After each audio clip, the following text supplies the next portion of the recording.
إن الحمد لله نحمده ونستعينه ونستغفره ونعوذ بالله من شرور أنفسنا ومن سيئات أعمالنا من يهده الله فلا مضل له ومن يضلله فلا هادي له وأشهد أن لا إله إلا الله وحده لا شريك له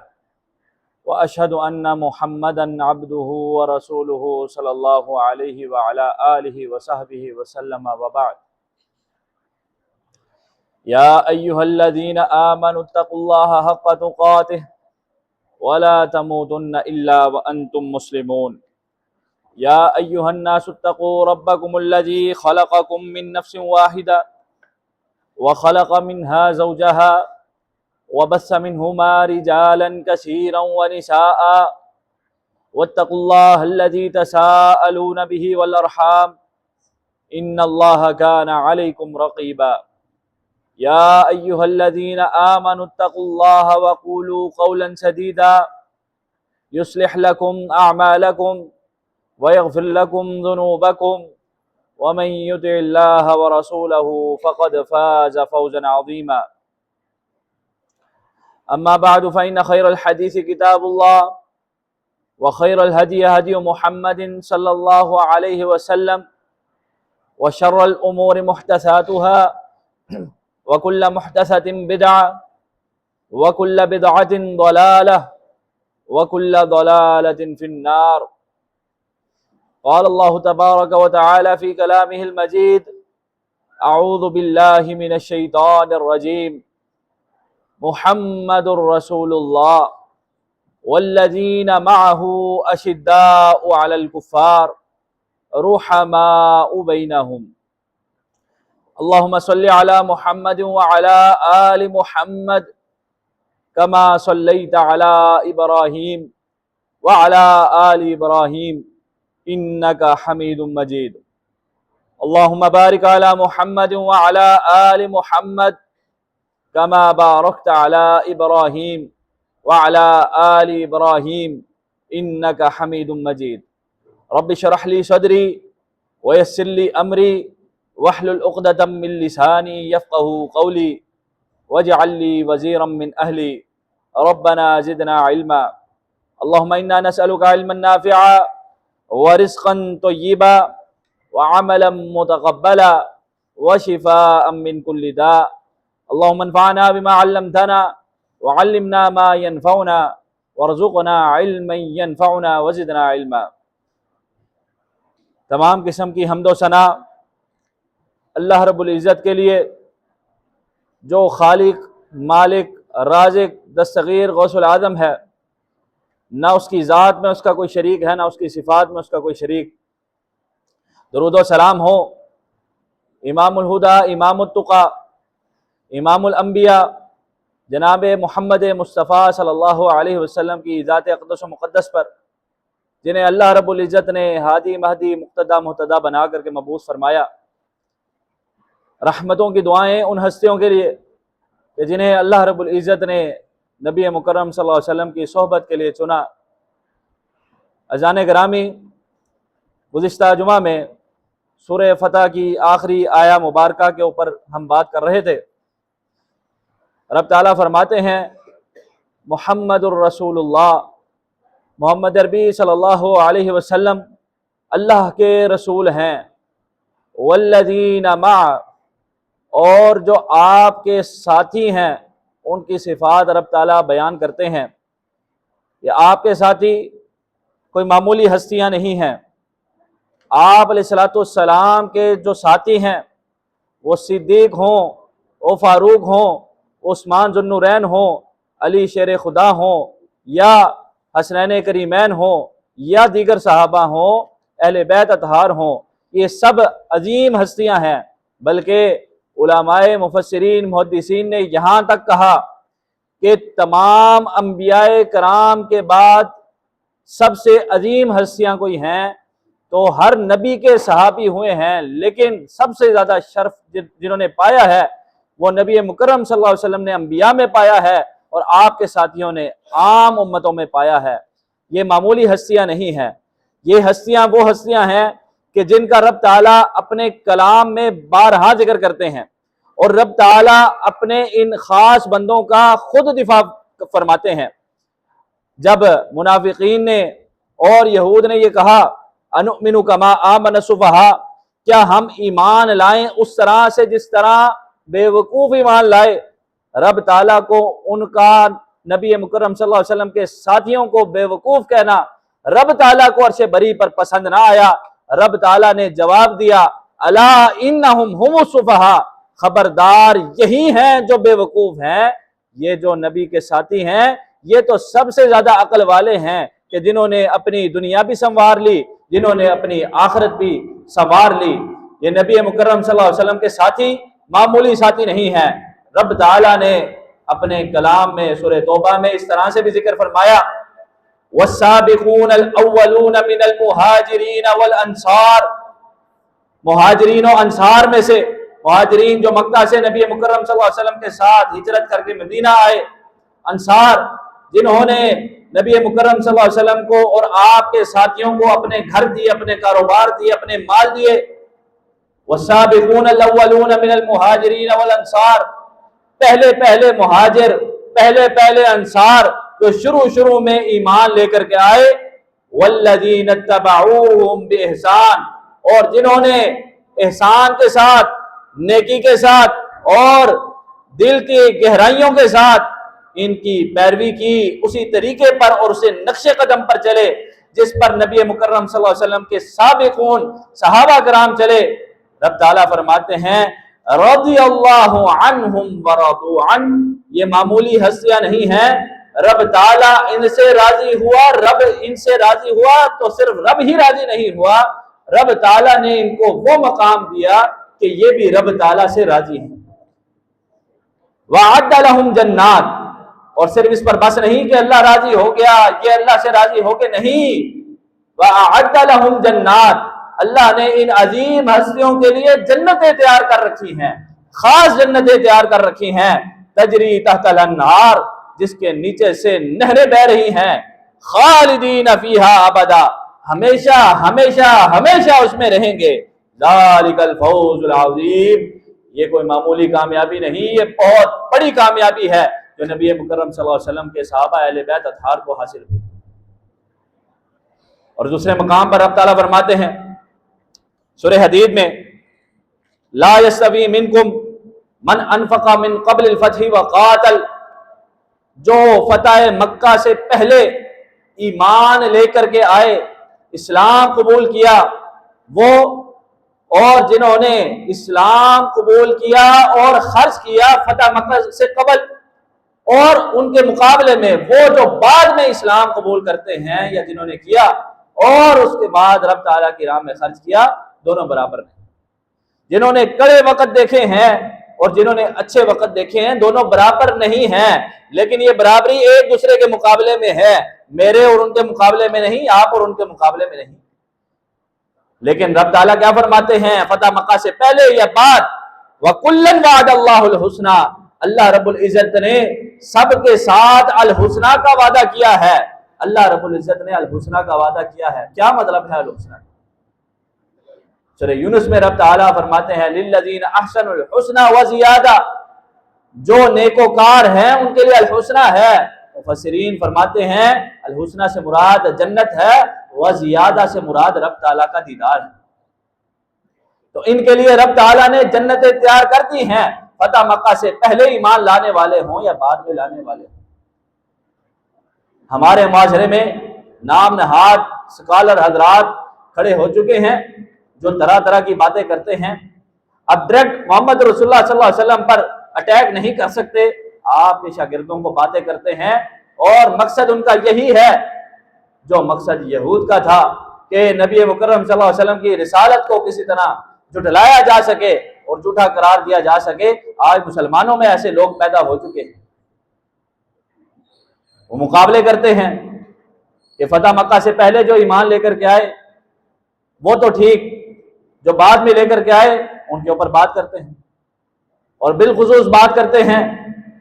تو بات کرتے ہیں، کچھ اٹیک کرتے ہیں علی شیر خدا پر، حسنین کریمین پر، اور دوسرے مقابلے میں اٹیک کرتے ہیں جناب امیر معاویہ رضی اللہ عنہ۔ یہ کیا طریقہ ہے؟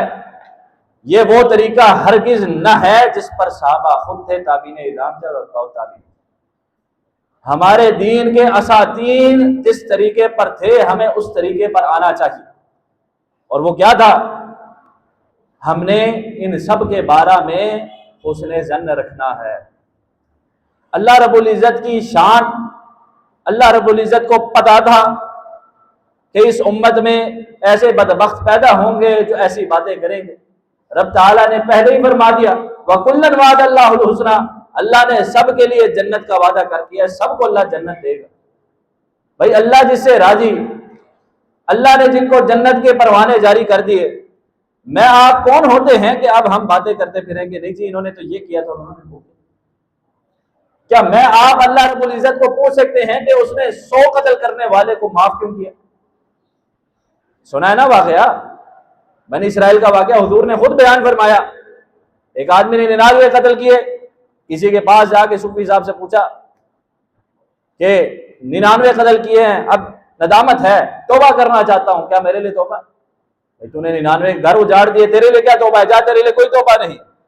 اچھا جی توبہ نہیں ہے، 100 قتل ہو گئے، 100 قتل کر دیے، اللہ نے اس کو معاف کر دیا۔ ایک عورت جو زانیہ ہے، بدکارہ ہے، بد کردار ہے، اور جو زانیہ ہے اس کے کیا اعمال ہوں گے اور کیا معاملات ہوں گے آپ اندازہ کر سکتے۔ لیکن صرف ایک بات، ایک جانور، اور وہ بھی جو ناپسندیدہ جانور، ایک کتے کو پانی پلانے پر اللہ رب العزت اس کو معاف کر دیتے ہیں۔ میں آپ اللہ سے پوچھ سکتے ہیں اللہ جی تو نے کیوں معاف کیا؟ تو ہم اللہ سے ہم پوچھ سکتے ہیں بھئی اللہ تو نے کیوں کیا؟ یہ اللہ کی مرضی، اللہ جسے چاہے معاف کرے، جسے چاہے سزا دے،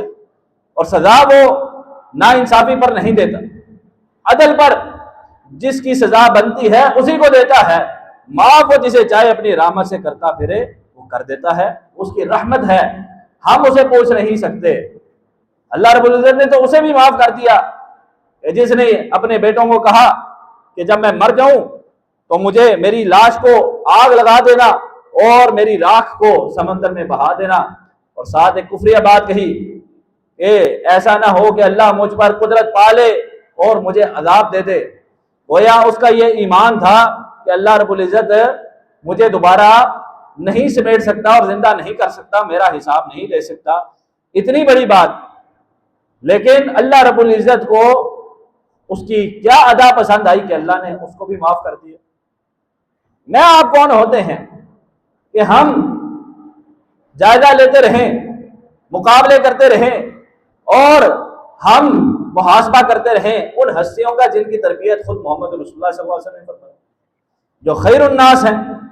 بہترین لوگ ہیں۔ حضور کا اپنا فرمان ہے خیر الناس قرنی، بہترین لوگ تو یہ میرے دور کے لوگ ہیں، یہ میرے صحابہ، میرے اہل بیت اطہار، یہ سب سے بہترین۔ کون ہوتا ہے جو ان کا احتساب کرتا پھرے؟ آپس کی ان کی محبتیں ہیں۔ رب تعالیٰ فرماتے ہیں اشداء علی الکفار، کافروں پر یہ سخت ہیں، رحماء بینہم، آپس میں ان کی محبتیں ہیں۔ یہ امت کے لوگوں نے جو انتشار پھیلایا ہوا ہے یہ خام خواہ کی باتیں ہیں۔ اگر صحابہ اور اہل بیت میں کوئی فرق ہوتا تو مجھے بتائیے۔ علی شیر خدا رضی اللہ تعالی عنہ، ہمارے سروں کے تاج، ماتھوں کا جومر، اور ہمارے دل کے قریب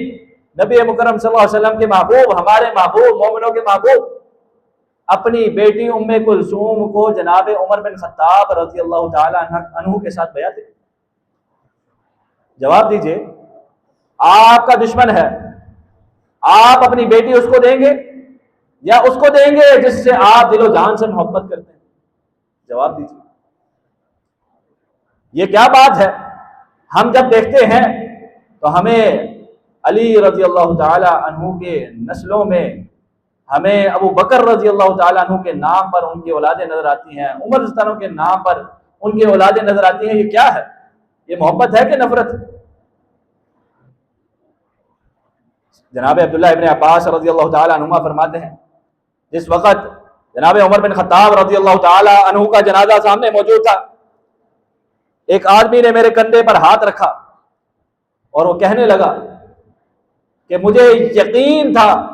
کہ اللہ رب العزت آپ کو آپ کے دونوں ساتھیوں صدیق اکبر اور نبی مکرم صلی اللہ علیہ وسلم کے ساتھ اکٹھا کرے گا۔ مجھے یہ یقین تھا، کیونکہ میں نے جب بھی نبی مکرم صلی اللہ علیہ وسلم کو سنا، آپ فرماتے تھے میں ابو بکر اور عمر ایمان لے کر کے آئے، میں ابو بکر اور عمر فلانی جگہ گئے، میں ابو بکر اور عمر ہم فلانا کام کر رہے تھے۔ آپ علیہ السلام کے جتنے صدیق محبوب تھے اتنے ہی عمر فاروق بھی محبوب تھے۔ مجھے یقین تھا کہ آپ دونوں اپنے نبی کے ساتھ جمع ہو جائیں گے۔ ابن عباس کہتے ہیں یہ بات سن کے میں نے پیچھے دیکھا تو چہرہ تھا علی شیر خدا کا رضی اللہ تعالی، یہ ان کی محبت کے عالم تھے۔ ان کا آپسی اتفاق یہ تھا کہ بخاری شریف کی روایت ہے، محمد بن علی فرماتے ہیں کہ میں نے اپنے ابا جان علی بن ابی طالب سے پوچھا، ابا جی من خیر الناس بعد رسول اللہ صلی اللہ علیہ وسلم، اس کائنات میں سب سے عظیم ہستی تو نبی مکرم کی ہے صلی اللہ علیہ وسلم، آپ کے بعد سب سے عظیم، سب سے زیادہ عظمت والا، سب سے زیادہ شرف والا، سب سے زیادہ عرفت و بلندی والا وہ کون ہے؟ ابا جی نے جواب دیا، اگر یہ سوال ہے تو اس کا جواب تو سادہ سا ہے، سب جانتے ہیں، علی کا بھی یہی عقیدہ ہے، خیر الناس بعد رسول اللہ صلی اللہ علیہ وسلم ابو بکر، رسول اللہ صلی اللہ علیہ وسلم کے بعد سب سے عظیم ہستی ابو بکر صدیق رضی اللہ تعالیٰ۔ کہتے ہیں میں نے پوچھا کہ ہم تو اہل بیت ہیں اور ہم سے آپ علیہ السلام کی بڑی خصوصی محبت، آپ سے بھی خصوصی محبت، تو میں یہ جاننا چاہتا تھا کہ آپ علیہ السلام کے بعد ابا جی اپنا نام لے۔ میں نے پھر پوچھا ثم من، کہتے ہیں کہ اگر صدیق کے بعد کا پوچھتے ہو تو میرا یہ علی کا یہ ایمان و عقیدہ ہے کہ صدیق کے بعد سب سے عظیم ہستی عمر فاروق کی ہستی ہے رضی اللہ تعالی۔ کہتے ہیں میں نے سوال کا انداز تبدیل کیا کیونکہ مجھے مزہ نہیں آ رہا تھا، میں جو سننا چاہ رہا تھا وہ جواب نہیں آ رہا تھا، میں نے سوال کا انداز تبدیل کیا۔ خود بیان کرتے ہیں کہ مجھے ڈر تھا کہ اگر میں یہ سوال کروں پھر کون، تو ابا جی فرمائیں گے پھر عثمان رضی اللہ تعالیٰ عنہ، میں نے سوال مختلف کیا پھر تو آپ ہی ہوں گے، صدیق اور فاروق کے بعد تو سب سے بہترین ہستی تو آپ ہی ہوں گے۔ ابا جی نے جواب دیا ان ہستیوں کے مقابلے میں عام مسلمان ہوں، یہ تین عظیم ہستیاں یہ بہت عظیم۔ یہ کس کا عقیدہ ہے؟ بخاری شریف کی روایت، اہل سنہ کے ہاں، سنیوں کے ہاں، اہل الحدیث کے ہاں سب سے معتبر کتاب، اصح الکتبی بعد کتاب اللہ، قرآن مقدس کے بعد سب سے عظیم کتاب، سب سے صحیح کتاب بخاری شریف، اس کی روایت ہے۔ اور ہم مسلمان کن باتوں میں پڑے ہیں؟ ہم ان کے آپس کی دشمنیاں تلاش کرتے رہتے ہیں۔ جو اسلام دشمن ہے وہ ہمیں اس کام میں لگاتے ہیں، ہم اس کام میں لگ جاتے ہیں اور اپنی مجلسوں میں اور اپنی محفلوں میں اور اپنے بیٹھکوں میں ہم ان باتوں کو ڈسکس کرنا شروع کر دیتے ہیں۔ محرم شروع ہو گیا ہے، اب سوشل میڈیا پہ بھی طوفان بدتمیزی عام ہو جائے گا، ایسا نہیں کرنا چاہیے، اس سے ہمیں بچ جانا چاہیے۔ رب تعالیٰ کیا فرماتے ہیں سورہ حشر میں؟ رب تعالیٰ فرماتے ہیں والذین جاءوا من بعدہم، پہلے رب تعالیٰ ذکر کرتے ہیں مہاجرین و انصار کا، اور اس کے بعد رب تعالیٰ فرماتے ہیں والذین جاءوا من بعدہم، جو ان کے بعد آئیں ان کے لیے اسوہ کیا ہے؟ یقولون، وہ کہتے ہیں یا انہیں کہنا چاہیے ربنا اغفر لنا ولاخواننا الذین سبقونا بالایمان، اے اللہ ہمیں بھی معاف کر دے، ہمارے ان بھائیوں کو بھی معاف کر دے جو ایمان میں ہم سے سبقت لے گئے، ایمان میں ہم سے آگے بڑھ گئے، پہلے ایمان لا کر کے اللہ رب العزت کے حضور پیش ہو گئے۔ وَلَا تَجْعَلْ فِي قُلُوبِنَا غِلًّا لِّلَّذِينَ آمَنُوا، اور اللہ ہمارے دلوں میں اہل ایمان کے بارے میں کوئی کینہ، حسد، بغض پیدا نہ ہونے دینا، ہمارے دلوں کو اہل ایمان کے حوالے سے، صحابہ اہل بیت اطہار کے حوالے سے پاک کر دے، صاف کر دے۔ ربنا انک رؤوف الرحیم، اللہ آپ بہت محبت کرنے والے، نرمی کرنے والے، رحمت کرنے والے ہیں۔ اللہ سے دعا ہے اللہ رب العزت ہمیں صحابہ کرام اہل بیت اطہار کے ساتھ خصوصی محبت کی توفیق عطا فرمائے، ہمارے دلوں میں ان کے حوالے سے کوئی کینہ بغض ہے رب تعالیٰ نکال دے، اللہ کسی ایک کے بارے میں بھی کوئی کینہ بغض حسد ہے اللہ نکال دے، ہمارے ایمانوں کی اصلاح فرما دے۔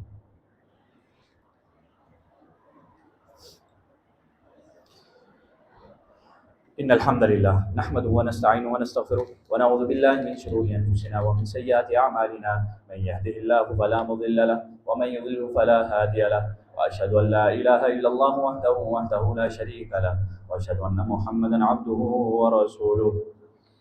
اللهم صل على محمد وعلى ال محمد كما صليت على ابراهيم وعلى ال ابراهيم انك حميد مجيد اللهم بارك على محمد وعلى ال محمد كما باركت على إبراهيم وعلى آل إبراهيم إنك حميد مجيد۔ 3 جولائی بروز جمعہ، ایک آمدہ جمعہ ہے، ایک اس سے آئندہ جمعہ ہے، اس کو انشاءاللہ آپ کی اس مسجد میں بعد نماز مغرب خطیب فیصل مسجد سرپرست مسجد ہادہ ڈاکٹر محمد انور صاحب انشاءاللہ تشریف لائیں گے اور درس قرآن ارشاد فرمائیں گے، اور ان کے ہمراہ تشریف لائیں گے مرکزیہ شمالی پنجاب کے ناظم اعلیٰ ڈاکٹر ابو بکر حنیف حفظہ اللہ تعالی۔ آپ تمام سے التماس ہے کہ اس پروگرام میں شرکت کے لیے کوئی اور پروگرام نہ رکھیں، جمعے کا دن آنے والا جمعہ اس سے اگلا جمعہ اس کو کوئی مصروفیت اپنی نہ رکھیں، اور اپنے بچوں جوانوں گھر کی عورتوں سب کے سمیت آپ اس پروگرام میں لازمی شرکت کریں۔ اس کے ساتھ آپ کی مسجد ہادہ میں درس قرآن درس حدیث سوموار تا جمعرات ہوتا ہے، مغرب کے بعد درس حدیث، عشاء کے بعد درس قرآن میں ہم تجوید، ترجمہ، ضروری تفسیر اور اس کے ساتھ گرامر، ان 4 موضوعات کو 15 سے 20 منٹ میں کوشش کرتے ہیں کہ ہم ٹچ کرتے ہیں، 1-2 آیات پڑھتے ہیں، تو یہ اللہ کے کلام کے ساتھ جڑنے کا ایک سنہری موقع۔ آپ کی اس مسجد میں یہ سہولت فراہم کر دی گئی ہے، آپ تمام دوست احباب اس سے مستفید ہوں، اور کوشش کریں کہ گھر کی خواتین کو بھی لازمی لے کر کے آئیں۔ ہفتے میں 4 دن ہیں، مختصر وقت ہے، اور تقریباً وہ فرصت کا وقت ہے، دفتروں سے کاروباروں سے ہر انسان واپس آ چکا ہوتا ہے، لازمی اس میں شرکت کریں۔ اللہ رب العزت ہمیں آپ کو خیر کے کاموں میں آگے بڑھنے کی توفیق عطا فرمائیں۔ اور ایک اعلان جو بار بار ہم کرتے ہیں، آپ کے علم میں ہے کہ مسجد ہادہ کا جو اگلا پلاٹ ہے اس کا سودا ہو چکا ہے، اور ہم نے انشاءاللہ کل پرسوں میں اس کی پہلی قسط دینی ہے بیانے کے بعد کی، تو اس میں آپ ساتھی بڑھ چڑھ کے تعاون کریں۔ آپ کے لیے خوش آئند بات یہ ہے کہ مسجد ہادہ کا جو پہلے دن سے جس پلاٹ کے اوپر یہ مسجد قائم ہے، جہاں پر ہم یہ جمعہ پڑھ رہے ہیں، سن رہے ہیں، سنا رہے ہیں، اس کا پہلے دن جو ٹوکن منی کیا گیا تھا اور آج تلک جو اس کے اخراجات ہوئے اور آپ ساتھیوں نے جس تاریخ کو جو بھی دیا، اور زبیر مغل صاحب اور ان کے ساتھی احمد سفیان صاحب، ان کے پاس وہ سارا ریکارڈ موجود ہے، وہ شروع دن سے لے کر کے آج تک ایک چیز یہ ریکارڈ رکھتے ہیں۔ میرے پاس جو بینک میں آپ بھیجتے ہیں، کیونکہ مسجد کا اکاؤنٹ بنانے میں آج کل دشواری ہے، تو میرا ذاتی بینک چلتا ہے، لیکن وہ بھی مہینے کے بعد وہ پوری ٹرانزیکشن ہسٹری ان کو شیئر کی جاتی ہے، اس میں سے وہ سارا ریکارڈ رکھتے ہیں۔ تو یہ اس لیے کہ آپ کا جو پیسہ ہے وہ بالکل محفوظ طریقے سے جہاں آپ خرچ کرنا چاہتے ہیں وہاں پر لگتا ہے، اور آپ کے سامنے ہے جس تیزی سے یہ مسجد بنی ہے، آپ ساتھیوں نے تعاون کیا ہے، تبھی یہ آسانی ہوئی ہے۔ مزید آپ کا تعاون چاہیے اگلے پلاٹ کے سلسلے میں، تاکہ ہم توسیع کر سکیں اور آئندہ پلاٹ کے اوپر ہم کچھ مدرسے کا پراپر سیٹ اپ بنا سکیں۔ اللہ رب سے دعا ہے اللہ رب العزت ہمیں خیر کے کاموں میں استعمال فرمائے، اللہ رب العزت ہمیں خیر میں بڑھ چڑھ کے حصہ لینے کی توفیق عطا فرمائے، اللہ رب العزت ہمیں خرچ کرنے والا بنا دے، اللہ رب العزت اپنی راہ میں ہمیں خرچ کرنے والا بنا دے، کہ اللہ کا وعدہ ہے وما انفقتم من شیء فهو یخلفہ، جو تم خرچ کرتے ہو اللہ واپس تمہیں لوٹاتا ہے، بلکہ دوسرے مقام پہ فرمایا بڑھا چڑھا کر کے لوٹاتا ہے۔ اللہ ہمیں اس پر ایمان کے ساتھ خرچ کرنے کی توفیق عطا فرمائے، دوست احباب سے رشتہ داروں سے بھی تعاون کرانے کی رب تعالی ہمیں توفیق عطا فرمائے۔ اللهم انصر الاسلام والمسلمین، اللهم انصر الاسلام والمسلمین فی کل مکان، اللهم رحالنا ولا تنظر الى سوء اعمالنا، تعادلوا عباد اللہ رحمكم اللہ، ان اللہ یأمر بالعدل والاحسان وایتاء ذی القربى وینہی عن الفحشاء والمنکر والبغی یعظکم لعلکم تذکرون۔ سبحان ربک رب العزة عما یصفون